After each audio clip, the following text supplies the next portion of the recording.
My name is Andrea. I recently got married. I've been working on my master's degree in communication disorders for the last couple of years, and I just graduated. I am going to start my job come June, and I love to be outside. I love to go hiking. I love to read. And most of all, I love to spend time in God's Word, understanding who He is, seeking the truth about who He is and who He wants me to be. And that's the most important part of my life. A little bit that we have to know before I talk about my story is what selective mutism is. This is what I had. I just didn't know it at the time. It's a combination of a communication and an anxiety disorder. It essentially prevents someone from communicating in certain situations or environments or with certain people. So I experienced it as a sort of block in my mind that stopped me from being able to formulate words. The best way that I can describe it is that it felt like a paralyzing fear, and that's in those situations. So when I experienced a block or moment of selective mutism, I felt so fearful and so anxious that I truly could not formulate words. It wasn't something that I was actively choosing, like, I don't want to speak right now. It was that I was paralyzed with fear and I could not form words. So that's kind of what selective mutism is. That I cannot remember a time in my childhood when I didn't have that. Um, Although I do have some memory gaps because of the anxiety and fear that I had.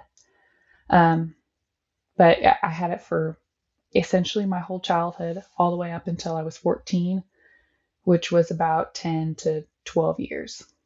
Some examples of how this affected me in my day to day life are I was unable to order my own food at a restaurant. When I would go to restaurants, even things just like Chick-fil-A, where you just go up to the cashier to order, I would burst into tears. I wouldn't be able to get words out. Everyone would be staring at me. That would add to my anxiety. It was a traumatic experience for me to order food at a restaurant because of this. At school, I went to school until second grade. And then my parents pulled me out and homeschooled me because I couldn't ask to use the restroom. I peed my pants in second grade because I couldn't ask my teacher to allow me to go to the bathroom. So my parents pulled me out, started homeschooling me. I think they wanted to provide better support for me, a better way for me to learn, because I wasn't so afraid of my mom. I could talk to my mom. So having her be my teacher was really beneficial for me. And they were able to be really supportive during this time when I was having these problems. I don't know what I would have done if I hadn't had such a supportive family to help me try and overcome these things. But being at home, while it had those pros, it had some real struggles for us because while I could talk to my mom, I couldn't talk to my dad. For some reason, that paralyzing fear overcame me every time I was even in the same room as him. It created a lot of tension between us. And my dad is a wonderful man. He just wanted a connection with me. He just wanted to hear how my day was. And I couldn't get out anything besides good. He thought that I hated him. And it was really stressful. And it led to tension in the entire household, not just between me and him. But during this whole season, I didn't have friends. I didn't have, you know, things that I really loved about life. I was pretty lonely and depressed and anxious because of this lack of interaction with the outside world, because of all the fear that I had surrounding it. Somehow I took on the identity that this was who I was, that the fear and the anxiety and the depression was my identity, that wasn't something that was wrong with me or something that was needed to be fixed or overcome. It was just who I was, and I needed to accept it and continue living in this way. And that's how I handled it for years. I was just like, there's nothing wrong with me, and my family would try and come and support me, be like, we think there's something, and we want to help you, but we think this isn't normal. And I was like, nope, this is normal. I don't want to hear it. I don't want to hear any of what you have to say. You don't understand me. And I pushed them away. I mean, I don't know what they could have done differently. They were so supportive, but I was so deluded on what my identity looked like and who I was. And I have grown up having a relationship with God, but it was pretty superficial. I would talk to God, and I would ask him to help me and to take it away and fix me and all sorts of things, but I didn't trust him to do it. I never really let go. I didn't actually want him to fix anything because, like I said, that was my identity. I didn't actually believe it needed to be fixed. Now, I also, ever since I was a kid, I had a heart for younger kids. And I've always felt that it was God that put that love and that heart for them in me. I've known from a young age that God wanted me to work with kids, that God wanted me to pour into them and to share his love with them. And I knew that, and I loved them, and I could always communicate with kids. I never had a problem with that. But when I was 14, I had the opportunity to go work at a kids camp and do the thing that I love to do the thing that I knew I was called to do, and share God's love and pour into these kids. But my dad wouldn't allow me to go because I would be more of a problem than a help, because he was like, I don't think you're going to be able to talk to your supervisors that are there. I don't think you're going to be able to communicate with your other leaders. He's like, it's great that you're going to be able to talk to the kids, but you can't, if you can't communicate with the people that you're on the level with and people that are in charge of you, you're going to be more of a burden. And he was 100% right. But that came like a punch in the gut because suddenly this thing that I thought was a part of my identity and a thing that God had like just created me with, this issue, was now getting in the way of something that I thought God wanted me to do, that I felt that God had placed on my heart. And I couldn't figure out why God would give me these two things that clearly couldn't work together. And so I prayed and I asked, and I was like, God, what is happening? I want to do this thing that you called me to do, but you made me a way that I can't. Why would you make me like that? Why would you make me this horrible person that can't do the things you want me to do? And I felt in my heart, and I knew while I was praying that God was saying, I didn't do that. I did not create you like that. I did not give you all of that fear.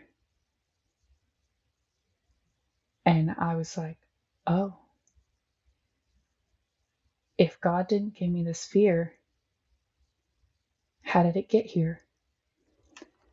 This led to it was hours long conversation of prayer and worship time with God, where he essentially told me that I chose it. I allowed it in. And I allowed it so many times that it became so powerful in my life that it had become more important to me than God himself. And I was like, oh crap, I need to fix this. And I prayed that. I was like, I can't fix it. I have this paralyzing fear. It's paralyzing. I can't do anything when it comes. And I just felt like God was like, I can take care of that if you'll let me. If you'll give it to me, I can take care of that supernatural paralyzing fear that you have. So I did. I I don't know how to explain the conversation and worship and feelings that I felt during this.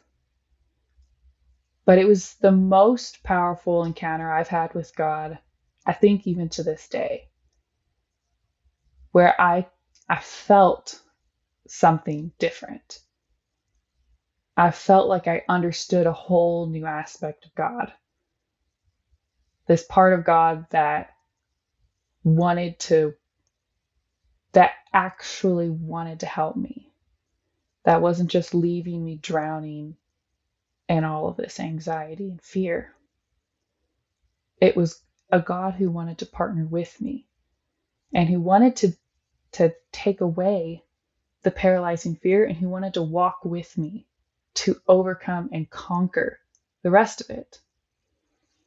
I had never really considered that so much of this was a choice that I had made, even if it was a choice I made when I was young and was just continuing to make as I grew older.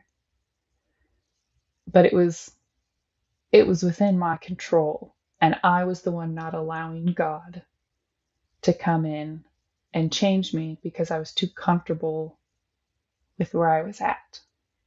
So once God was able to kind of help me understand that He wanted to help me and He wanted to walk with me and partner with me, I came out of that encounter. My whole family will tell you I was a different person after that. I was able to talk to my dad. Not completely. I still had some lingering fear, but if he asked me how my day was, I could tell him a couple of sentences about what my day was. And that seems small, but it was so powerful and meaningful for both me and my dad, because that's the most I had ever been able to let him into my life before. So I did end up going to kids camp. While I was working at this kids camp, I had so much peace. My experience with God at kids camp was Him teaching me who He was and who I was. It was a process of spending time with God like I was spending time with a friend. And as I spent more and more time with Him, I understood more and more characteristics of Him. And I understood more and more of what He had in store for me. He wanted me to be strong. He wanted me to be bold. He wanted me to be peaceful and calm and patient and loving, just as He is. Just as He is loving and forgiving and kind. And I mean, any good thing really is God. And it's only something that you can discover with time, having a relationship with Him. So that's what our encounters at the kids camp looked like, where it was a relationship that we were building, time we were spending together, and learning each other. I learned so much about God's love and His commitment to us having free will, that He would never force even a positive thing, such as a deliverance, onto an unwilling heart, and that it was something that I had to choose first. And that's why I needed God. I needed to allow God to remove that supernatural part of the disorder. And when I broke down before Him and chose to allow Him to work in my heart, He freed me from the paralyzing fear. After I got back from the kids camp, there was a lot in my life I wanted to change, but I still had quite a bit of uneasiness and fear. And I needed God's help and support to go order food at the restaurant. But He strengthened me to do that, and He went with me. I always felt like He was going with me when I faced these fearful things. I always felt like He was going with me. He helped me to order food at the restaurant. He helped me to go and make friends. He helped me to go on mission trips. I've been on a couple of mission trips now and been able to share what God has done and who He is. I didn't understand why God had allowed me to go through such a traumatic thing when I was so young. But how much I've grown and how much I've changed and how much I understand about God's character now, I wouldn't go back and change it. That moment that I had encountering God and Him teaching me where my real identity was, that it was found in Him and not in this fear and this depression, is so much more valuable than I could have ever imagined. And now, like I said, I'm going to be a speech language pathologist. A speech language pathologist is the professional that works hand in hand with a counselor to treat selective mutism. They work to treat all sorts of communication disorders. Anything that can impact one person's ability to speak or their way that their brain works to communicate, anything related to that is what a speech language pathologist can treat. And I believe that God led me to this profession, that He gave me these experiences and this passion for helping people to communicate to their greatest potential, just as He's done with me.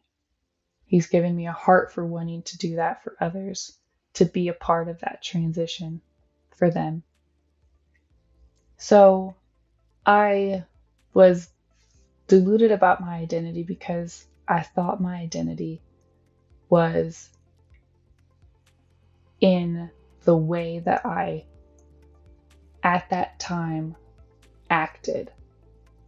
I thought that was who I was. I thought that those feelings of fear and anxiety and depression were a part of me, were a part of my characteristics. Thinking about it now, I don't know why I thought that, but that was what my mind had come up with, that was where my identity was. However I was behaving in my life was my identity. But that's not at all what it was.